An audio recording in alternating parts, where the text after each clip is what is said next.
చెప్పేవా చెవిలోన ఒక మాట, పువ్వులతో తుమ్మెద చెప్పే మాట.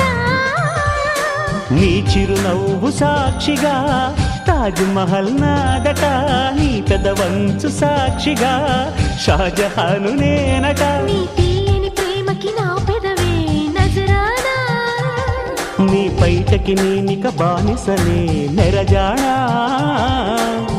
అనంతాల ఆత్మ నీవై చేరుకున్న వేళలో, కోకలు కట్టిన కోయిలా కమ్మని కౌగిలియవే.